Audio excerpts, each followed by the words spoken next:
Okay. இப்போ குழந்தைகள்ன்னும்போது பரவால்ல. அடல்ட்டா இருந்தாலுமே சில நேரம் வந்து ஒரு அப்யூஸ்க்குள்ளாயிட்டாங்க அப்டின்னா, அத பத்தி சொல்லவும் ரொம்ப தயங்குவாங்க. அதே நேரத்தில அவங்களுடைய மென்டல் ஹெல்த்தோ இல்ல ரெகுலரா அவங்க பண்ற விஷயங்கள் எல்லாம் சேஞ்ச் ஆகும் இல்லையா? ஸோ இந்த மாரியான சில சிம்ப்டம்னு ஏதாவது இருக்கா? அந்த மாரி இருந்தா நம்ம அவங்க கிட்ட பேசணும். இல்ல அவங்களுக்கான ஒரு கம்ஃபர்டபிள் ஸ்பேஸ் கிரியேட் பண்ணி குடுக்கணும் நம்ம அப்டின்னு ஏதாவது சிம்ப்டம்ஸ் இருக்குமா?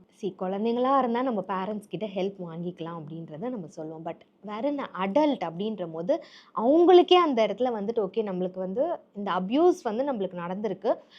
இதனால நம்மளோட வந்துட்டு கரியரா இருக்கட்டும், இல்ல அவங்களோட பெர்சனல் லைஃபா இருக்கட்டும், இல்ல மத்தவங்களோட ரிலேஷன்ஷிப்பா இருக்கட்டும், இது பாதிக்கப்படுது. என்னால யார்கிட்டயுமே போய் ஃப்ரீயா பேச முடியல, பண்ண முடியலன்றபோது definitely they need to meet an expert.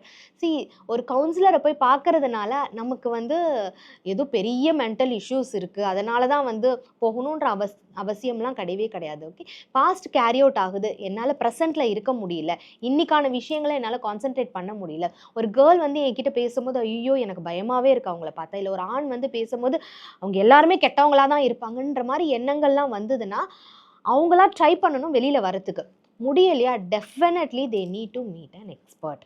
Okay. இப்போ சைக்காலஜிஸ்ட்டயோ இல்ல கவுன்சிலர் கிட்டயோ அவங்க போகும்போது, அவங்க அத அனலைஸ் பண்ணி, அவங்களுக்கு வந்து இல்ல இது வந்து இது மெடிகேஷன் வேணும், இது தேவைப்படுதுன்ற மாதிரி தெரிஞ்சதுனா தான், அதுக்கப்புறம் அவங்க சைக்காட்ரிஸ்ட் கிட்டயும் ரெஃபர் பண்ணலாம். அது மாதிரியான கிளையண்ட்ஸுமே இருக்கிறாங்க.